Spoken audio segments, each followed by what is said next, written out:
মানে আমার কাছে মনে হয় এ যেন বাংলাদেশকে বারবার বার্তা দিচ্ছে, পাল্লে ঠেকা, তোরা বাঙালি যদি পারস ঠেকা মাইরি, তোদের নৌবাহিনী, বিমান বাহিনী, বিজিবি, বর্ডার গার্ড যা যা আছে নিয়ে আসো, পাল্লে ঠেকাও। ঠিক এইরকমই আসলে মনে হচ্ছে।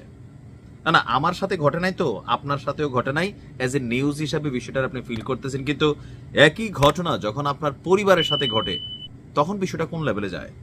আমরা যখন ভারত নিয়ে দিনরাত এত কথা বলতেছি, কিন্তু সীমান্তবর্তী আরেকটা দেশ মিয়ানমার, সেইখানে যে আরাকান আর্মি নামক সন্ত্রাসী গোষ্ঠী আমার কাছে এখন মনে হচ্ছে, এরা যেই কর্মকাণ্ড শুরু করছে, যেই সরকার থাকে ওই সরকারকে কিন্তু একটা চ্যালেঞ্জ ছুড়ে দিচ্ছে, আমাদের সামরিক বাহিনীকে চ্যালেঞ্জ ছুড়ে দিচ্ছে, আমরা এটা কর্মই পাল্লে ঠেকাও, যেমনটা বিএসএফ করে। ইউনূস সরকার আসার পরে কি বর্ডারে মানুষ মারা যায়? প্রতিদিনই গণমাধ্যমে আপনি দুই একটা নিউজ পাবেন, ধৈরা নিয়ে গেছে, মাইরা নিয়ে গেছে। ভারতে এটা কন্টিনিউ হচ্ছে, বন্ধ নাই, কিন্তু শুরু হয়েছে নতুন করে মিয়ানমার। গতকালকেও কক্সবাজারের টেকনাফের নাফ নদী থেকে একটি মাছ ধরার ট্রলার সহ বাংলাদেশের 12 জন জেলেকে ধরে নিয়ে গেছে মিয়ানমারের সশস্ত্র বিদ্রোহী গোষ্ঠী আরাকান আর্মির সদস্যরা। এদের যখন যেটা খুশি সমুদ্রে আসবে, বাংলাদেশের বোট দেখলে গুলি করবে, জাহাজ দেখলে গুলি করবে, আমাদের জেলেদেরকে ধরে নিয়ে যাবে, এরপর আমরা ম্যামে করে এদেরকে উদ্ধার করে আনি। আমার মনে হয় এরকমই আর কি, আমি জানি না। বঙ্গোপসাগর থেকে মাছ ধরে টেকনাফে ফেরার পথে দুপুর 1:30টার দিকে শাহপরীর দ্বীপের পূর্ব দক্ষিণে নাফ নদী এবং বঙ্গোপসাগরের মোহনা সংলগ্ন নাইক্ষুংদিয়ায় এই অপহরণের ঘটনা ঘটে। এই অঞ্চলটাতে প্রায়ই কিন্তু ঘটনাগুলো ঘটছে, তারপরেও আমাদের শক্তিশালী নৌবাহিনী আসলে কোথায়? অথবা ওই অঞ্চল কি বিজিবি নিয়ন্ত্রণ করে? তাহলে তারা কোথায়? আমাদের কোস্ট গার্ড কোথায়? মানে আমাদের জেলেদেরকে নিরাপত্তা বলতে কোনো কিছু নাই।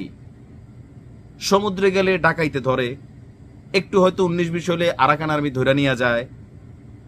ভাই মানে আমার কাছে মনে হয় যেটা সরকারকে একটা ওপেন চ্যালেঞ্জ। আমরা যেই সরকারকে মনে করি মেরুদণ্ডওয়ালা, যে একদম এটা করে ফেলবে, শ্যান করেঙ্গা ত্যান করেঙ্গা, এই পর্যন্ত আরাকান আর্মির বিরুদ্ধে আমাদের গোষ্ঠীর প্রতিক্রিয়া কি গেল একটা বছরে? আরাকান আর্মি যদি ওই রকম লেভেলে মনে হয় যে তারা মিয়ানমারকে আগামী দিনে প্রতিনিধিত্ব করবে, তাহলে তাদের সাথে সেটেলমেন্টে যান, গোপনে গোপনে পয়সা দেন প্রয়োজনে, আর নয়তো জবাব দিতে হবে এদেরকে। যে বাংলাদেশের সীমানায় ঢুকে একটা জেলের তো মানে নৌকা তো দূরের কথা, জেলে তো দূরের কথা, আমাদের একটা মাছও যদি তুমি ধরে নিয়ে আসতে পারো, তাহলে তোমার সাথে খেলা হবে। শাহপুরীর দ্বীপ জেটিঘাট ট্রলার মালিক সমিতি যিনি আছেন সভাপতি, তিনি বলছেন ট্রলারটি মালিক শাহপুরীর দ্বীপের সুলতান আহমেদের ছেলে মোহাম্মদ ওসমানের। ট্রলারটির নাম হচ্ছে এফবি ওসমান। আর এখানে 12 জন জেলে যারা ছিলেন তাদের নাম আর পড়লাম না আমি, যাদের পরিবার তারা নিশ্চয়ই ইতিমধ্যে জানেন। বলা হচ্ছে যে যিনি মালিক আছেন তার বক্তব্য, ট্রলারে 12 জেলে সাগরে মাছ ধরতে যায়, বৈরী আবহাওয়ার কারণে শাহপুরীর দ্বীপ ঘাটের দিকে রওনা করলে আরাকান আর্মির সদস্যরা স্পিড বুটে এসে অস্ত্রের মুখে ট্রলারটিকে জিম্মি করে নিয়ে যায়।